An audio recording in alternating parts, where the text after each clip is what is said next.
Okay, welcome back. We're up to question 6 of Acer's pink booklet. This will just be on question 6.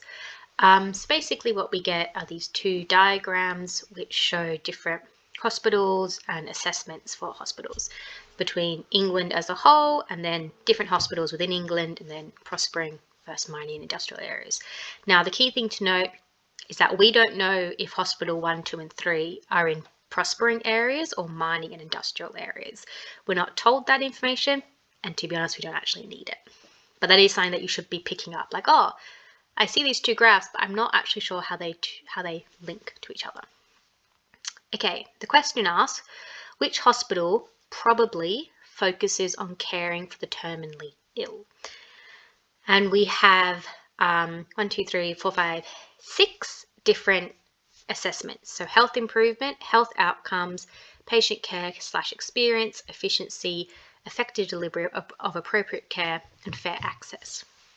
So the first thing we have to figure out is what metric is associated with caring for terminally ill. So somebody who's terminally ill means that they have a chronic condition that will eventually be fatal.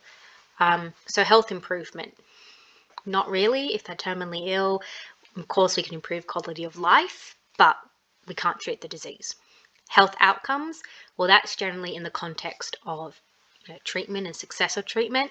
Not really going to be the case for the terminally ill. Patient care / experience, yes, big one.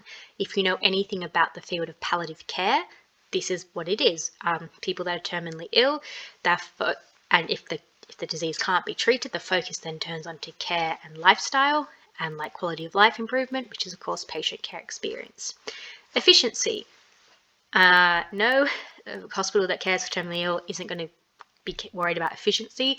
Efficiency might be something like the COVID vaccine clinic. How many doses can you get into an arm in a day? That is an efficiency question. Effective delivery of appropriate care. That's pretty important for caring for the terminally ill. And finally, fair access. Now, yes, fair access is of course important. So I didn't put it in there, but you could also look at it. So when you look at these three, patient care experience, effective delivery, appropriate care, and fair access, there's one hospital that sticks out, which is hospital 1. It's got the small dots, which is answer option A. Now, if you're not sure about that, or you can't quite figure it out, what you can also do is look at the answer options. So option A, we see, which is hospital 1, we see it has a very clear point and focus towards effective delivery of appropriate care, which means that it's very, very good at that.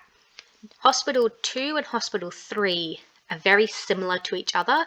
They're kind of hitting health improvement, hitting health outcomes, but they're pretty terrible at effective delivery of appropriate care.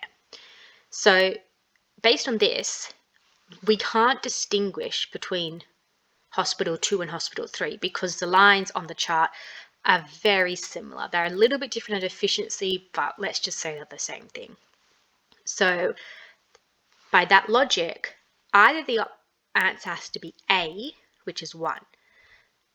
Now, if we can't distinguish between hospital 2 and hospital 3, we can't pick either of those two, so that eliminates B and C, which means the other answer option is D. So either it's hospital 1 or it's indeterminable. And that just should easily cut it down. And at that point, you can then say, okay, is it hospital 1? Effective delivery of appropriate care. Is that something good for the terminally ill? Yes, and you can use that logic. Okay, in the next video, I will be discussing question 7 and question 8.